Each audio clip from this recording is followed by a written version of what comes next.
تو سرکار کا منصب سمجھ میں آئے گا. میں آپ کے سامنے تقریر کرنے کے لیے دعوت پسند دیتا ہوں. خطیب ہندوستان مقدم ذیشان ناشر مسلک کی اعلیٰ حضرت علامہ مولانا مفتی تنویر القادری صاحب قبلہ.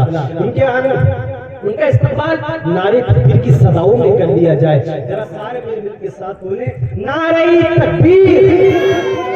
سارے بولیں سارے نعرہ تکبیر، نعرہ رسالت، نعرہ الحق، مسلک اعلیٰ حضرت، فیضان اعلیٰ حضرت، بستی بستی قریہ قریہ، مفتی تنویر الصحاب قبلہ، مفتی تنویر الصحاب قبلہ.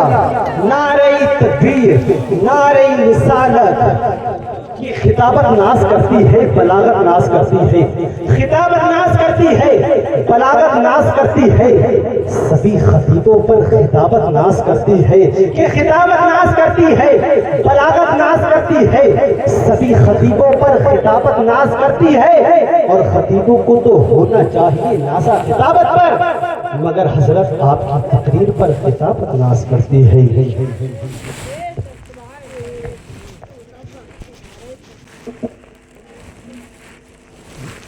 منبر پر جلوہ فرما علماء کرام، فاضل صاحب، ائمہ کرام، بالخصوص برادر کبیر حضرت مولانا مفتی محمد صدام صاحب قبلہ. محترم سامعین، پیارے بچوں، السلام علیکم ورحمۃ اللہ تعالی وبرکاتہ.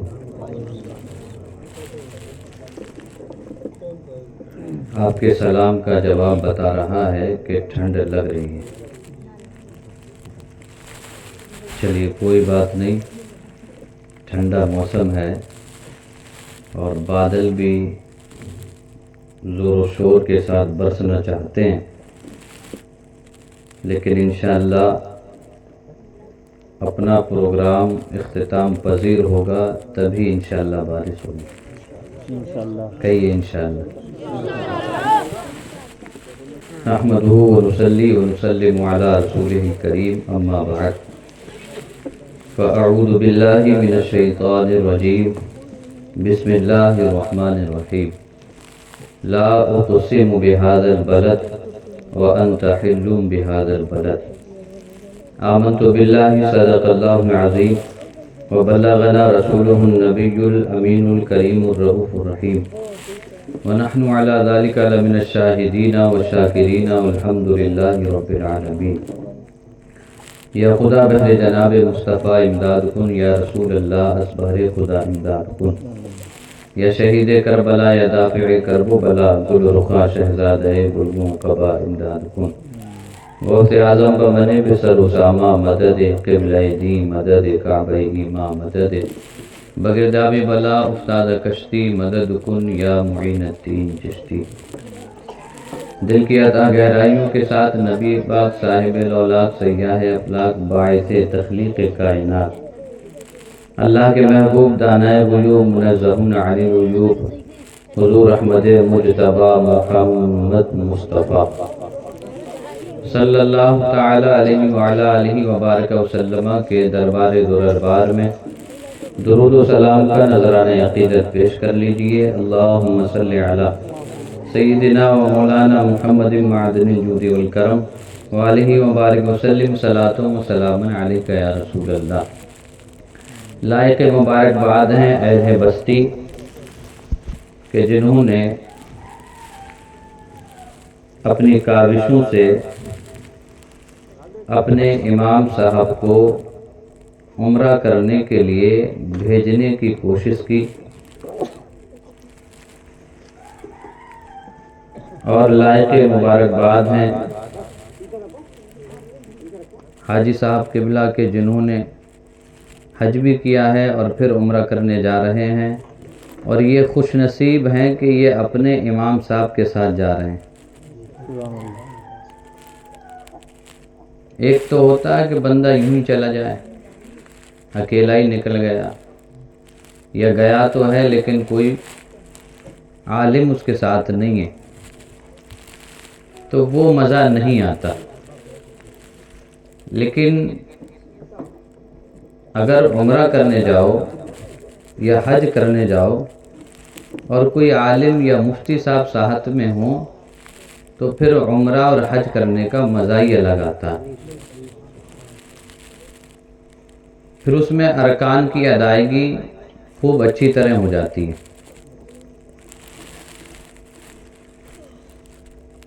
ایک مہینہ تقریباً ہوا ہے. اللہ کے فضل و کرم سے میں بھی عمرہ کر کے آ گیا ہوں اور آپ کے امام صاحب ہمارے کلاس میٹ بھی ہیں اور کلاس میں سینئر بھی ہیں. ان سے اس چیز پہ گفتگو چلتی تھی. ارادہ ان کا بھی تھا، ارادہ ہمارا بھی تھا، لیکن ہمارے جانے کے اسباب اچانک ہی بن گئے تھے. جمعرات کی شام کو پتہ لگا تھا کہ جانا ہے اور ہفتے والے دن صبح کو نکل گئے تھے. بیچ میں صرف جمعے کا دن ملا تھا، وہ بھی مصروفیت کا دن ہوتا ہے. کہنے کا مطلب یہ ہے کہ لاکھ دولت ہو، بینک بیلنس ہو، اکاؤنٹ بھرے پڑے ہوں، وہاں نہ اکاؤنٹ دیکھا جاتا ہے نہ بینک بیلنس دیکھا جاتا ہے. وہاں دل کی تڑپ دیکھی جاتی ہے. جس کے دل میں جتنی زیادہ تڑپ ہوتی ہے اسے اتنی جلدی بلا لیا جاتا ہے. اگر آپ کے پاس پیسہ نہیں ہے، اگر آپ کے پاس جانے کے اسباب نہیں بن رہے تو فکر مت کیجیے، ٹینشن مت لیجیے، بس دل میں تڑپ رکھیے اور انشاءاللہ ایک دن ایسا بلاوا آئے گا کہ آپ بھی حیرت میں پڑ جائیں گے کہ تھا تو ہمارے پاس کچھ بھی نہیں، لیکن یہ کیا ہوا، اچانک ہی خانہ کعبہ بھی دیکھ لیا اور گنبد خضرا بھی دیکھ لیا. حرمین شریفین ایسی دو جگہیں ہیں کہ ہر سنی کا دل تڑپتا ہے دیکھنے کے لیے. بلکہ ہم تو دعاؤں میں کہتے ہیں دکھا دے یا الہی وہ مدینہ کیسی بستی ہے جہاں پر رات دن مولا تیری رحمت برستی ہے. ہر ایک کی تمنا رہتی ہے، ہر ایک کی آرزو ہوتی ہے کہ کاش زندگی میں ایک دن ایسا بھی آئے کہ ہم بھی حرمین شریفین کی زیارت کے لیے نکلیں. میں دعا کرتا ہوں آپ حضرات آمین کہیں. اللہ تبارک و تعالی ہم سب کو حرمین شریفین کی زیارت نصیب فرمائے. مدینہ شریف سے آنے کے بعد جو تڑپ رہتی ہے وہ الفاظوں میں بیان نہیں کی جا سکتی.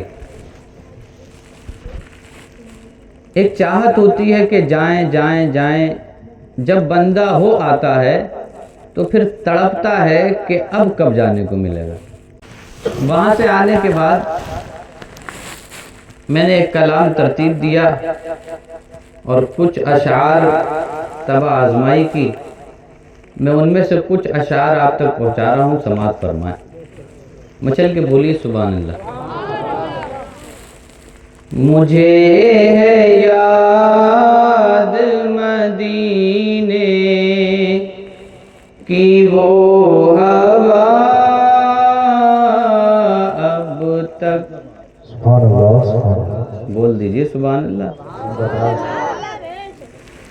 مجھے ہے یاد مدینے کی وہ ہوا اب تک دل و نظر میں بسی ہے وہی فضا اب تک. سبحان اللہ. دل و نظر میں بسی ہے وہی فضا اب تک. کھجور کھاتے تھے زمزم بھی خوب پی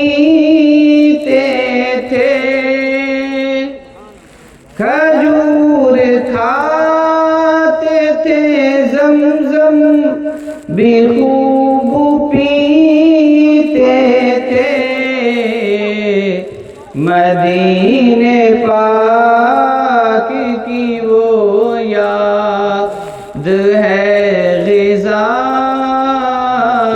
اب تک مدینے پاک کی وہ یاد ہے غذا اب تک. اور بہت پیارا شعر ہے، سماعت فرمائیں. یہ ظاہراً تو یہاں ہے مگر حقیقت میں انہی کے روزے کے آگے ہے دل پڑا.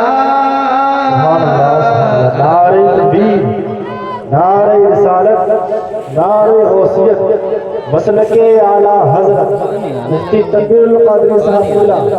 نعرہ تکبیر، نعرہ رسالت. درود پاک پڑھیں. اللہم صلی علی سیدنا و مولانا محمد المعدن الجود والکرم وعلیہ وصحبہ مبارک وسلم. میں کنفیوز ہوں کہ تقریر کروں بھی یا نہیں کروں، کیونکہ بارش جھلا، اس کو جھلا بولتے ہیں، یہ بڑا تیزی کے ساتھ گر رہا ہے. خیر دیکھتے ہیں کہاں تک چلتے ہیں. جہاں تک چلیں گے انشاءاللہ چلیں گے، ورنہ تو پھر مصطفیٰ جان رحمت پہ لاکھوں سلام. مدینہ شریف اور مکہ شریف دونوں کو دیکھنے کی آرزو اور تمنا ہر ایک کے سینے میں رہتی ہے. جانے والا جا تو رہا ہے کعبہ شریف، عمرہ مکہ میں ہوتا ہے. کعبہ شریف دیکھنے کے لیے جا رہا ہے، عمرہ کرنے کے لیے جا رہا ہے، لیکن اگر آپ پوچھیں گے کہاں جا رہے ہو تو کہے گا مدینہ شریف جا رہے ہیں. کیا کہے گا؟ یہ صرف بات ہی نہیں ہے. آپ کسی سے پوچھ کے دیکھنا، اگر وہ حج کو بھی جاتا ہو اور وہ آپ اس سے پوچھیں گے کہ کہاں جا رہے ہو تو اس کی زبان سے نکلے گا مدینہ شریف جا رہے ہیں. میرے امام نے اسی کی ترجمانی کی، کعبے کا نام تک نہ لیا، طیبہ ہی کہا، پوچھا تھا ہم سے جس نے کہ نہضت کدھر کی ہے. ہم سے جس نے پوچھا کہ کہاں جا رہے ہو، جا رہے تھے کعبے میں، لیکن کہا ہم مدینہ شریف جا رہے ہیں. پتہ کیوں کہا تھا؟ اس لیے کہا تھا کہ کعبہ بھی دیکھنے کو مل رہا ہے تو مدینے والے کے صدقے میں مل رہا ہے، عمرہ بھی کرنے کو مل رہا ہے تو مدینے والے کے صدقے میں مل رہا ہے، وہاں کی زیارت کرنے کو ملیں گی تو مدینے والے کے صدقے میں ملیں گی. گویا کہ اگر جانے والا جا کعبے میں رہا ہے لیکن کہتا ہے میں مدینہ شریف جا رہا ہوں، اور یہ عشق کی بات ہے. میرے امام کہتے ہیں طیبہ نہ صحیح افضل، مکہ ہی بڑا زائد. ہم عشق کے بندے ہیں کیوں بات بڑھائی ہے، ہم عشق کے بندے ہیں کیوں بات بڑھائی ہے. مدینہ شریف کی تڑپ ہر ایک کے سینے میں رہتی ہے. اور مدینہ شریف کیا مدینہ شریف ہے. حضرت سلیمان علیہ السلام جلیل القدر پیغمبر ہیں، اللہ کے بہت بڑے پیغمبر ہیں اور نبی ہیں، اور ایسے نبی ہیں کہ آپ کی حکومت ساری دنیا پر تھی. ہواؤں پہ آپ کی حکومت چلا کرتی تھی، پانی پر آپ کی حکومت چلا کرتی تھی، اور آپ کی حکومت آگ پہ چلا کرتی تھی، جنات پہ آپ کی حکومت چلا کرتی تھی، انسانوں پہ آپ کی حکومت چلا کرتی تھی، چرندوں پرند پہ آپ کی حکومت چلا کرتی تھی، دنیا کی ہر شے پہ حضرت سلیمان علیہ السلام کی حکومت چلا کرتی تھی.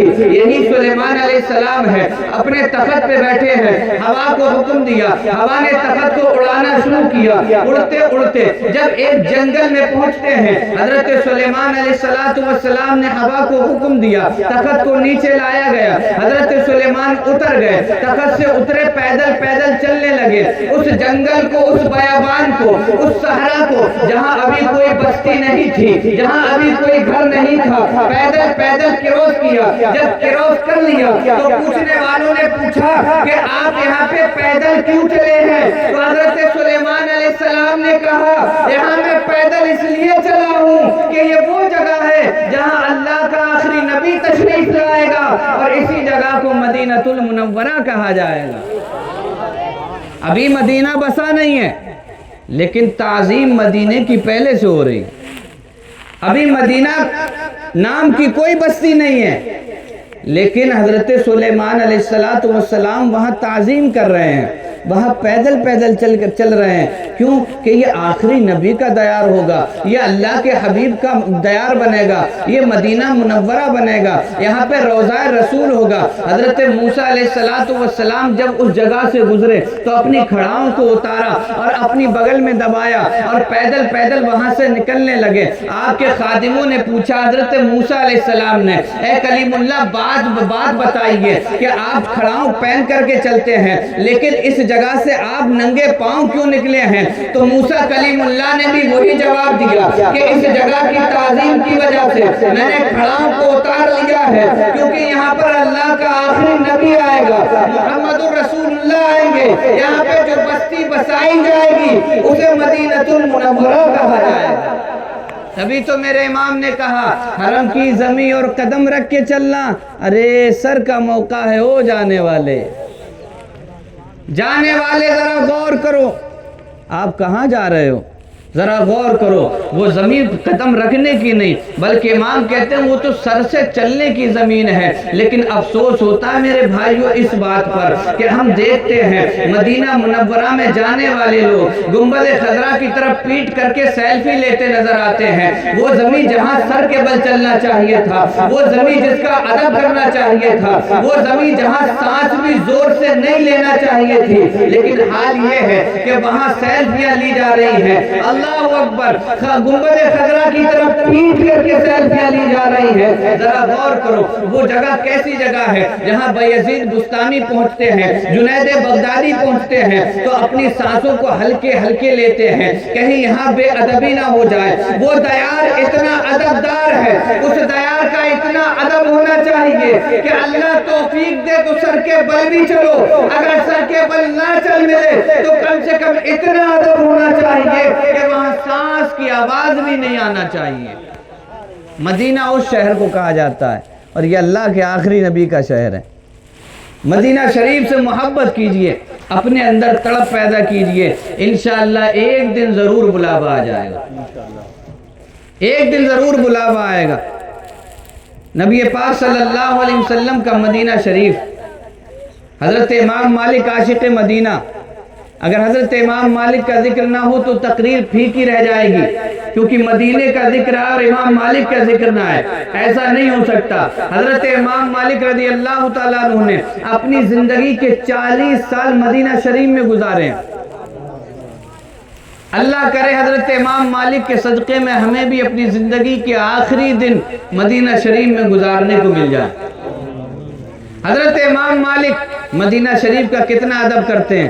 آپ 40 سال تک مدینہ شریف میں رہے اور جنت البقیع میں آپ کا مزار بنا، لیکن حضرت امام مالک نے کبھی مدینہ شریف میں بول و براز نہیں کیا. آپ کہیں گے یہ کس آفت کا نام ہے بول و براز؟ میں آپ کی آسانی کے لیے آسان کر دوں.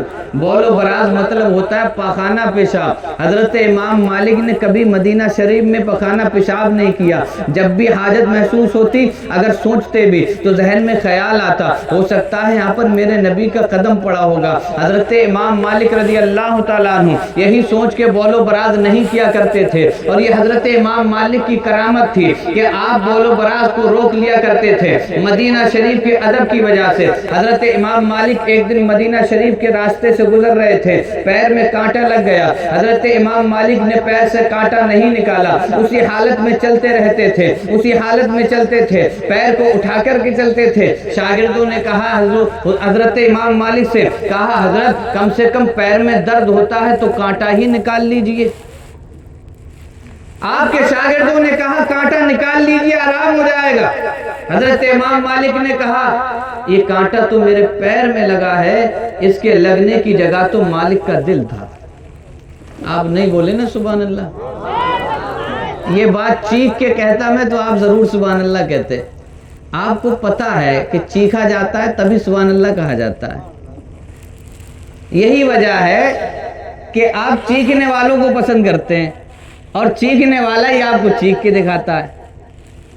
یہ عشق کی بات تھی جس پہ آپ نے سبحان اللہ نہیں کہا۔ چلو میں پھر سے کہہ کے دیکھتا ہوں۔ حضرت امام مالک کے پیر میں کانٹا لگ گیا، شاگردوں نے کہا کانٹا نکال لیجئے۔ کہا سنو بات یہ تو پیر میں لگا ہے، اس کے لگنے کی جگہ تو مالک کا دل تھا۔ اب لگا کہ آپ کی بات سمجھ میں آئی ہے۔ عادت کو چینج کیجئے، اپنے آپ کو بدلیے۔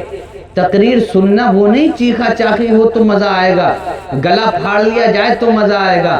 بات سمجھ میں آنی چاہیے کہ بات ہے کیا، اس سے بھی کیا فائدہ کہ چیخا چاخی کری، آخر میں جو پوائنٹ کی بات تھی وہی ختم ہو گئی، چیخنے میں پتہ ہی نہیں لگا امام صاحب یا عالم صاحب یا مقرر صاحب کہنا کیا چاہ رہے تھے۔ حضرت امام مالک رضی اللہ تعالیٰ عنہ نے کہا اس کے لگنے کی جگہ تو مالک کا دل تھا۔ اے میرے شاگردو سنو، اللہ تبارک و تعالیٰ میدان محشر میں پوچھے گا مالک تم میرے لیے کیا لے کے آئے ہو؟ تمہیں یہ کانٹا پیش کر دوں گا، مجھے یقین ہے یہ مدینہ منورہ کا کانٹا ہے، اللہ اس کے وسیلے سے مالک کی بخشش فرما دے گا۔ حضرت امام مالک کا عقیدہ بھی سنتے چلو۔ آج وہاں حکومت نجدیوں کی ہے، چومنے بھی نہیں دیتے، کہتے شرک ہے شرک ہے۔ حضرت امام مالک رضی اللہ تعالیٰ عنہ مدینہ شریف کی گلی سے گزرے، پرانی دیوار نظر آئی۔ کیسی؟ اولڈ دیوار دکھی، قدیم دیوار پہ نظر پڑی، حضرت امام مالک نے چوم لیا۔ کہیے سبحان اللہ۔ حضرت امام مالک نے اولڈ دیوار کو چوم لیا۔ شاگردوں نے پوچھا آپ نے دیوار کو کیوں چوما ہے؟ حضرت امام مالک نے جواب دیا ہو سکتا ہے نبی پاک صلی اللہ علیہ وسلم اس طرف سے گزرے ہوں تو آپ کا جسم نازنی یا آپ کے کپڑے اس دیوار سے ٹچ ہو گئے ہوں گے، میں نے اس لیے اس دیوار کو چوما ہے۔ استاد کے استاد ماہر ہو تو شاگرد بھی ماہر ہوا کرتے ہیں، شاگردوں سے استاد کا پتہ لگ جاتا ہے۔ شاگردوں نے کہا حضور بالا ہم نے آپ سے ہی سنا ہے کہ حضور صلی اللہ علیہ وسلم بڑا سنجیدگی کے ساتھ چلا کرتے تھے، بچوں کی طرح تھوڑی چلا کیا کرتے تھے کہ آپ کا جسم دیوار سے لگ جائے گا یا آپ کے کپڑے دیوار سے لگ جائیں گے۔ حضرت امام مالک نے کہا اچھا تمہیں یہ جواب پسند نہیں آیا تو دوسرا جواب سنو، میں نے دیوار کو اس لیے چوما ہے کہ ہو سکتا ہے اس دیوار کو میرے نبی نے دیکھ لیا ہو۔ حضرت امام مالک کے شاگرد بولے آپ سے ہی سنا ہے کہ حضور جب چلا کرتے تھے تو آنکھیں نیچی کر کے چلا کرتے تھے، نگاہیں نیچی ہوا کرتی تھی، حضور اس انداز میں چلا کرتے تھے۔ میرے بھائیوں نگاہیں نیچی کر کے چلنا حضور کی سنت ہے، اس سنت پہ عمل کرنے کی کوشش کرو، جب رستے سے نکلا کرو تو نگاہیں نیچی کر کے چلا کرو تاکہ کسی کی بہن بیٹی پہ نگاہ نہ پڑ جائے، تاکہ کسی کی بہو پہ نگاہ نہ پڑ جائے، تاکہ کسی کی ماں پہ نگاہ نہ پڑ جائے۔ یہ نگاہیں نیچی کر کے چلو گے تو دوسرے بھی محفوظ رہیں گے اور سنت پہ عمل کرنے کا ثواب بھی مل جائے گا۔ حضرت امام مالک نے کہا حضور صلی اللہ علیہ وسلم کی نگاہ پڑ گئی ہوگی۔ شاگردوں نے کہا آپ ہی نے بتایا تھا کہ حضور نگاہیں نیچی کر کے چلتے تھے، تو دیوار پر نگاہ پڑ جائے یہ بات سمجھ میں نہیں آتی۔ حضرت امام مالک پھر مالک ہیں، استاد استاد ہی ہوتا ہے، شاگرد چاہے کتنا ہی آگے کیوں نہ بڑھ جائے، استاد پھر بھی استاد ہوتا ہے۔ حضرت امام مالک نے کہا میں نے کہا کہ اس دیوار سے حضور کا جسم ٹچ ہوا ہوگا، تم نے کہا حضور بڑا سنجیدگی کے ساتھ چلا کرتے تھے، میں نے کہا حضور نے دیکھ لیا ہوگا، تم نے کہا حضور نگاہیں نیچی کر کے چلا کرتے تھے۔ اب میرا لاسٹ جواب سنو، حضرت امام مالک نے کہا میں نے دیوار کو اس لیے چوما ہے کہ حضور نے نہ صحیح اس دیوار نے تو میرے نبی کو ضرور دیکھا ہوگا۔ اب میرے امام کا شعر پڑھیے، اے عشق تیرے صدقے جلنے سے چھٹے سستے، جو آگ بجھا دے گی وہ آگ لگائیے۔ یہ عشق کی آگ ہوتی ہے، جب لگ جاتی ہے تو یہ آگ کو بھی بجھا دیتی ہے۔ حضرت مجدد الفسانی کے مکتوبات سے ایک پیراگراف میں آپ کو سنا کے اپنی بات آگے بڑھاتا ہوں۔ حضرت مجدد الفسانی رحمت اللہ تعالیٰ علیہ فرماتے ہیں کہ عشق کی آگ جو ہوتی ہے، عشق کی آگ جہنم کی آگ کو بجھا سکتی ہے۔ فرض کیجئے کہ اگر کسی کو جہنم کی آگ میں ڈالا جائے اور اس کے دل میں عشق رسول کی آگ لگی ہوئی ہوئی ہو تو عشق رسول کی آگ کی وجہ سے جہنم کی آگ بھی بجھ جاتی ہے۔ میں آپ سے کہوں گا لگا لو اپنے دل میں عشق رسول کی آگ، اپنے دل میں عشق رسول کی آگ لگا لو، پھر جہنم کی آگ میں بھی اتنی طاقت نہیں ہے کہ ہمیں جلا سکے، پھر جہنم کی آگ میں بھی اتنی پاور نہیں ہے کہ جہنم کی آگ ہمیں جلا سکے، کیونکہ ہمارے دل میں عشق رسول کی آگ لگی ہوگی اور ہماری زبان پہ یہ ہوگا انہیں جانا انہیں مانا نہ رکھا غیر سے کام، للہ الحمد میں دنیا سے مسلمان گیا۔ نعرہ تکبیر، نعرہ رسالت، نعرہ غوثیت، مسلک اعلیٰ حضرت مفتی تنویر القادری صاحب قبلہ، نعرہ تکبیر۔ بات سمجھ میں آ رہی ہے؟ بات آگے بڑھائی جائے۔ عشق کی آگ لگا لیجئے، دنیا دار کی نہیں، مدینے کے تاجدار کی۔ میں جتنا ہلکے بولوں آپ اتنا ہی زور سے سبحان اللہ بولو، تاکہ مجھے پتہ لگے کہ آپ سمجھ رہے ہیں۔ میں آپ کا وقت خراب نہیں کرنا چاہتا، میں ادھر ادھر کی باتیں سنا کے آپ کو یہاں پر فالتو نہیں بٹھانا چاہتا۔ میں چاہتا ہوں آپ جتنی دیر یہاں بیٹھیں آپ یہاں سے کچھ لے کے اٹھیں، آپ کی زندگی میں انقلاب آ چکا ہو، آپ کی زندگی بدل چکی ہو، آپ کے روز و شب میں چینجنگ آ چکی ہو۔ عشق کی آگ لگا لیجئے۔ عشق کی آگ ہوتی کیسی ہے؟ جب عشق کی آگ لگتی ہے تو پھر یہ دوسری آگوں کو بھی بجھا دیتی ہے۔ جب عشق کی آگ لگتی ہے تو پھر دنیا داری کی پرواہ نہیں کی جاتی۔ جب عشق کی آگ لگتی ہے تو کون تانا دے رہا ہے، کون گالی دے رہا ہے، پھر اس بات کی پرواہ نہیں کی جاتی ہے۔ حضرت ابو بکر صدیق رضی اللہ تعالیٰ عنہ کا مہینہ چل رہا ہے، 22 تاریخ میں یوم وصال تھا حضرت ابو بکر صدیق اکبر کا۔ معلوم ہے حضرت ابو بکر صدیق کون ہے؟ معلوم ہے؟ سنو، حضرت ابو بکر وہ ہیں کہ جس کا ذکر حضور خود سنا کرتے تھے۔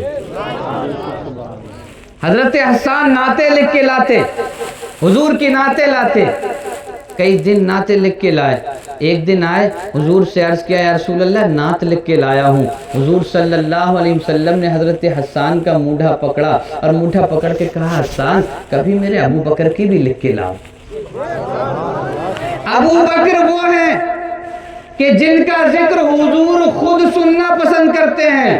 اور آگے بڑھوں تو میں یہ کہوں حضرت ابو بکر وہ ہیں نمازی کو نمازی کے دروازے سے پکارا جائے گا، روزے دار کو روزے دار کے دروازے سے پکارا جائے گا۔ جنت کے دروازے ہیں باب الصلاۃ، نمازی کو پکارا جائے گا۔ باب الریان، روزے دار کو پکارا جائے گا۔ باب الزکات، زکات دینے والے کو پکارا جائے گا۔ باب الحج، جنت میں حج کرنے والے کو پکارا جائے گا۔ لیکن ابو بکر وہ ہے کہ جس کو جنت کے 8 دروازوں سے پکارا جائے گا۔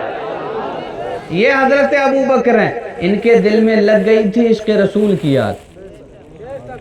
حضرت ابو بکر کے دل میں کیسی آگ لگی تھی؟ عشق رسول کی آگ لگ گئی تھی۔ اسی لیے کہتے تھے یا رسول اللہ میری 3 تمنائیں ہیں۔ حضور نے فرمایا بتاؤ؟ کہا الجلوس عندک، پہلی تمنا یہ ہے کہ میں آپ کے پاس ہی بیٹھا رہوں۔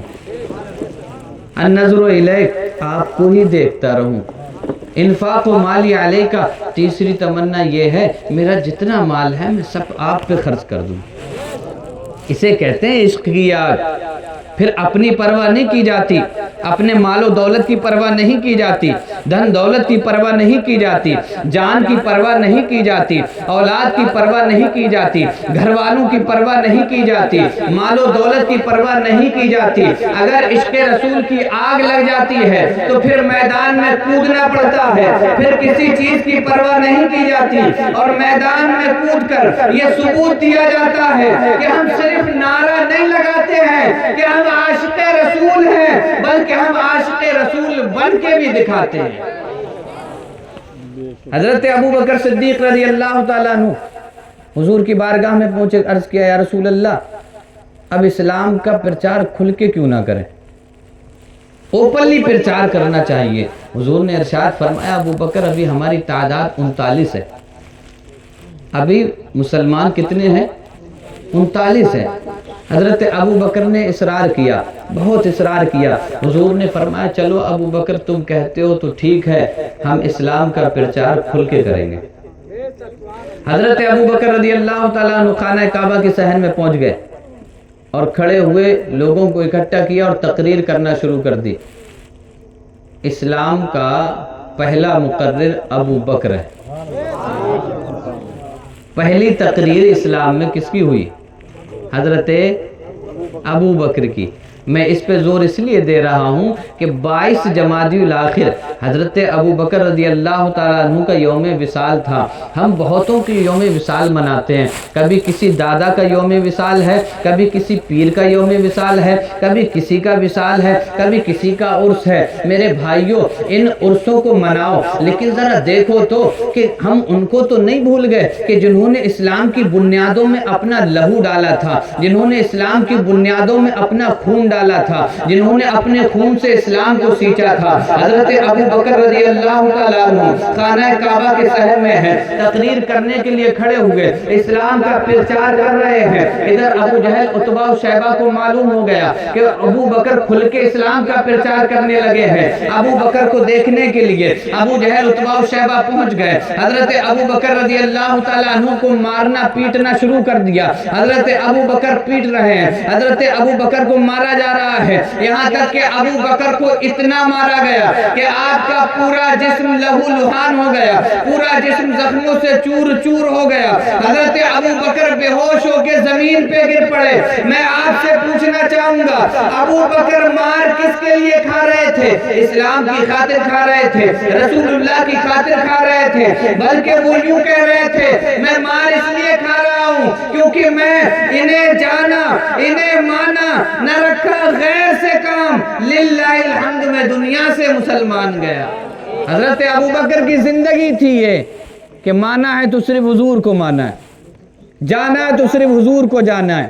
ہم بھی تو کہتے ہیں انہیں جانا انہیں مانا نہ رکھا غیر سے کام۔ ہم بھی تو کہتے ہیں کہ ہم بھی عاشق رسول ہیں، ہم بھی حضور کو مانتے ہیں اور جانتے ہیں، اور بے شک ہم حضور کو مانتے جانتے ہیں، لیکن یہ ماننا کیسا ہے کہ محفل میں تو کہا جا رہا ہے کہ ہم حضور کو مانتے ہیں اور شادیوں میں کھڑے ہو کے کھانا بھی کھایا جا رہا ہے۔ ادھر کیا بات ہے کہ محفلوں میں کہا جا رہا ہے ہم حضور کو مانتے ہیں، ہم انہی کو مانتے ہیں اور انہی کو جانتے ہیں، پھر کیا بات ہے کہ حجام کی دکان پر داڑھیوں کا صفایا کرایا جا رہا ہے؟ ہم محفلوں میں کہتے ہیں کہ انہیں جانا انہیں مانا، پھر کیا بات ہے کہ والدین کی نافرمانی بھی کرتے ہوئے نظر آ رہے ہیں؟ میرے بھائیوں، انہیں جانا انہیں مانا، اس کی دلیل اسی وقت ہوگی زبان سے بھی کہو اور اپنے کردار سے کر کے بھی دکھاؤ۔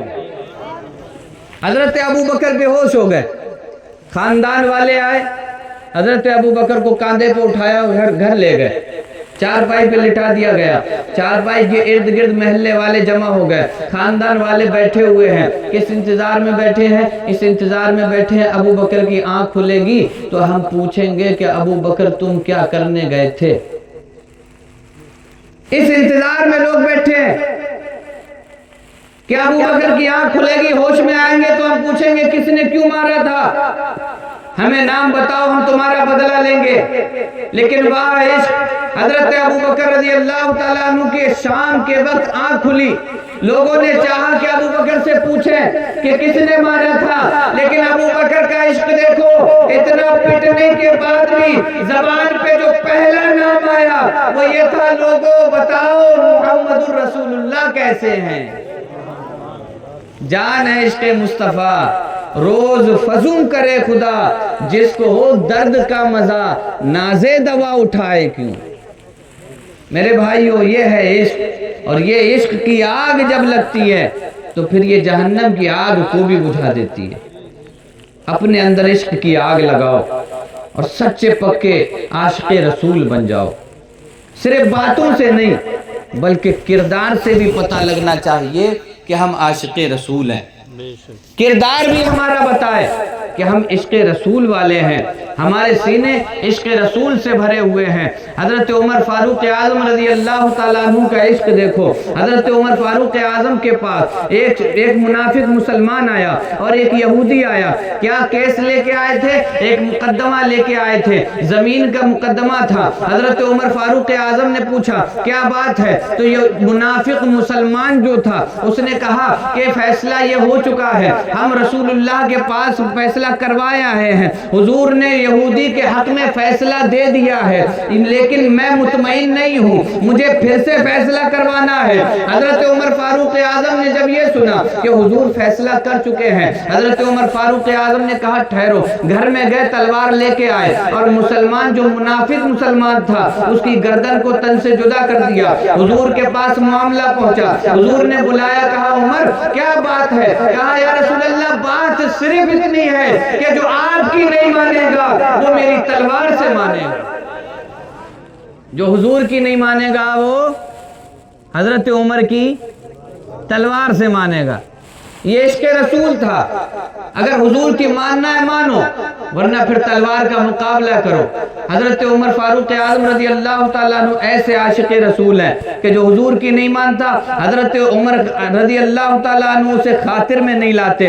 حضرت ابو بکر رضی اللہ تعالیٰ عنہ سے ایک بار ان کے بیٹے نے کہا ابا جان جنگ کا میدان تھا، آپ کی گردن میری تلوار کے نیچے آ گئی تھی، لیکن میں نے باپ سمجھ کے آپ کو چھوڑ دیا تھا۔ حضرت ابو بکر نے کہا بیٹا تو نے باپ سمجھ کے چھوڑ دیا تھا، اگر تیری گردن میری تلوار کے نیچے آ جاتی تو میں تجھے بیٹا سمجھ کے چھوڑتا نہیں بلکہ دشمن رسول سمجھ کے تیری گردن الگ کر دیتا۔ یہ ہوتا ہے عشق۔ میرے بھائیو اپنے اندر عشق کی آگ لگاؤ۔ میں نہیں کہتا میدان میں جاؤ تلوار لے کے تب عشق کا ثبوت ہوگا، مسجدوں میں بھی عشق کا ثبوت ہو جاتا ہے۔ حضور نے فرمایا جعلت قرۃ عینی فی الصلاۃ، میری آنکھوں کی ٹھنڈک نماز میں رکھی گئی ہے۔ تو مسجد میں جاؤ گے تو حضور کی آنکھوں کو ٹھنڈک پہنچے گی۔ عشق رسول کا ثبوت مسجد میں جانے سے بھی ہوتا ہے، صرف میدان میں نکلنے سے نہیں، جلسوں میں بیٹھنے سے نہیں، نعرے لگانے سے نہیں، ان سب سے بھی ہوتا ہے، اور 5 وقت مسجد میں حاضر ہونے سے بھی ہوتا ہے۔ اپنے اندر عشق رسول کی آگ لگاؤ اور پوری زندگی کا خلاصہ یہ بناؤ انہیں جانا، انہیں مانا، نہ رکھا غیر سے کام، للہ الحمد میں دنیا سے مسلمان گیا۔ اللہ تبارک و تعالی ہمیں آپ کو عمل کی توفیق عطا فرمائے اور عشق رسول سے ہمارے سینوں کو منور فرمائے۔ رب تبارک و تعالی ہم سب کو حرمین شریفین کی زیارت نصیب فرمائے اور ہم سب کو عمرہ کرنے اور حج کرنے کی توفیق عطا فرمائے۔ وما علینا الا البلاغ۔ السلام علیکم۔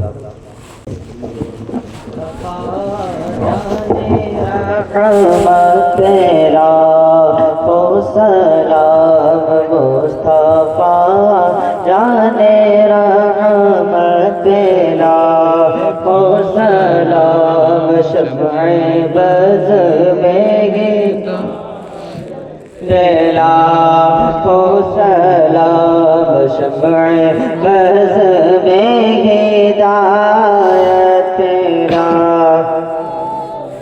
شہر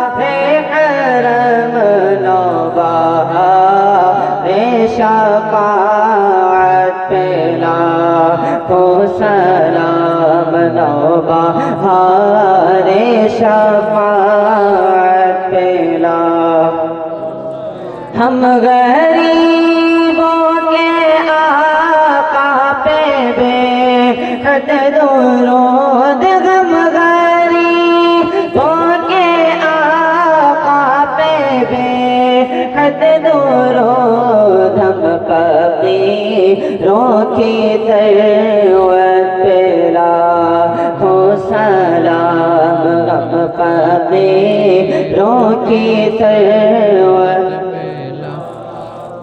پتلی پتلی گولے قدس کی پتیاں پتلی پتلی گولے قدس کی پتیاں ان لبوں کی نزاکت تیرا ہو سلام ان لبوں کی نزاکت ہو سلام کاش محشر میں جب ان کی آمد گو اور بھیجیں سب ان کی شوق مجھ سے خدمت کے قدسی کہے ہر رضا مجھ سے خدمت کے قدسی کہے ہر رضا مصطفیٰ جانے رحمت لاکھوں سلام شفع بز میں ہدایت لاکھوں سلام السلام علیکم یا رسول اللہ وعلی آلک و اصحابک سیدی یا رسول اللہ صلی اللہ علیہ وسلم 3 مرتبہ درود پاک پڑھیں، 1 مرتبہ الحمد و 3 مرتبہ قل هو اللہ شریف پڑھ لیجیے.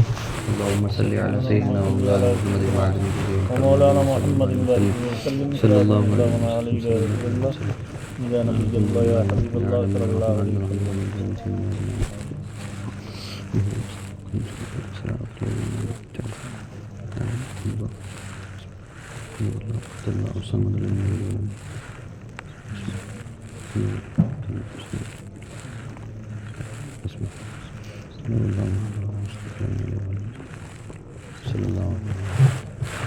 صلی اللہ علیہ نبی وآلہ صلی اللہ تعالی علیہ وسلم. صلاۃ و سلام علیک یا رسول اللہ. یا اللہ تیری توفیق سے شروع سے لے کر اب تک تیری حمد کی نعت نبی پڑھی، مناقب پڑھے، باز و نصیحت ہوا، قرآن مجید کی تلاوت ہوئی، تسبیحات تحلیلات تکبیرات تحمیدات پڑھی گئیں. پروردگار عالم حاضر کا انتظام انصراف ہوا، سب کو غلط و خطایا سے پاک فرما کر اپنی بارگاہ ناز میں قبول فرما. یا اللہ اس سب کا ثواب ہم سب کی جانب سے ہمارے آقا و مولا ماوا و ملجا حضور احمد مجتبی محمد مصطفیٰ صلی اللہ تعالی علیہ وعلی آلہ وبارک وسلم کے دربار مہربان میں نظر کرتے ہیں قبول فرما. تمام انبیاء اکرام رسولان اعظام کی بارگاہ میں نظر کرتے ہیں قبول فرما. تمام صحابہ اکرام صحابیات عشرہ مبشرہ خلفائے راشدین حضرت ابو بکر صدیق اکبر، حضرت عمر فاروق اعظم، حضرت عثمان غنی ذوالنورین، حضرت مولا علی مشکل کشا رضی اللہ تعالی عنہ مجمعین کی بارگاہ میں نظر کرتے ہیں قبول فرما. نبی پاک صلی اللہ علیہ وسلم کے والدین ازواج مطہرات اولاد امجاد کی بارگاہ میں نظر کرتے ہیں قبول فرما. سیدہ ظاہرہ طیبہ طاہرہ سیدۃ النساء العالمین سیدہ فاطمہ الزہرا رضی اللہ تعالی عنہ کی بارگاہ میں نظر کرتے ہیں قبول فرما. امام سعیدین شہیدین سیدنا امام حسن و سیدنا امام حسین رضی اللہ تعالی عنہما کی بارگاہ میں نظر کرتے ہیں قبول فرما. تمام تابعین تبع تابعین تابعات تبع تابعات کی بارگاہ میں نظر کرتے ہیں قبول فرما. تمام اولیاء اکرام تمام سلاسل کے بزرگان دین کی بارگاہ میں نظر کرتے ہیں قبول فرما. تمام مومنین مومنات مسلمین مسلمات مرحومین مرحومات اور بحیات کو اس کا ثواب عطا فرما. یا اللہ ہم حاضرین سامعین کے خاندان سے جو بھی اس دنیا سے چلے گئے سبوں کی روحوں کو اس کا ثواب عطا فرما، سبوں کے درجات بلند فرما، سیئات معاف فرما، حسنات قبول فرما. یا اللہ اس جلسے کی برکتیں ہم سب کو نصیب فرما. یا اللہ ہم سب کو حرمین شریفین کی زیارت نصیب فرما. یا اللہ مولانا صدام صاحب اور حاجی صاحب عمرہ کرنے کے لیے جا رہے ہیں، مولا ان کے عمرہ کو قبول فرما. یا اللہ ہم سب کو بھی توفیق عمرہ عطا فرما. یا اللہ ہم سب کو علم نافع عطا فرما، عمل مقبول عطا فرما، رزق حلال عطا فرما، ہر مرض سے شفا عطا فرما. یا اللہ جو بے اولاد ہیں انہیں صاحب اولاد بنا دے. یا اللہ جو صاحب اولاد ہیں ان کی اولاد کو فرما بردار بنا دے. یا اللہ جو بے کاروبار ہیں انہیں حلال کاروبار عطا فرما. یا اللہ جو صاحب کاروبار ہے ان کے کاموں میں برکتیں عطا فرما. یا اللہ ہمارے گھر دکان کھیت کھلیان سب میں برکتوں اور رحمتوں کا نزول فرما. یا اللہ ہمیں سچا پکا عاشق رسول بنا. یا اللہ ہمارے سینوں کو عشق رسول کا مدینہ بنا دے. اللہم ارزقنا زیارت حرمک و حرم نبیک صلی اللہ علیہ وسلم وصلی اللہ تعالی علی خیر خلقہ و نور عرشہ و زینت فرشہ محمد وعلی آلہ و اصحابہ اجمعین برحمتک یا ارحم الراحمین بحق لا الہ الا اللہ محمد رسول اللہ صلی اللہ علیہ وسلم.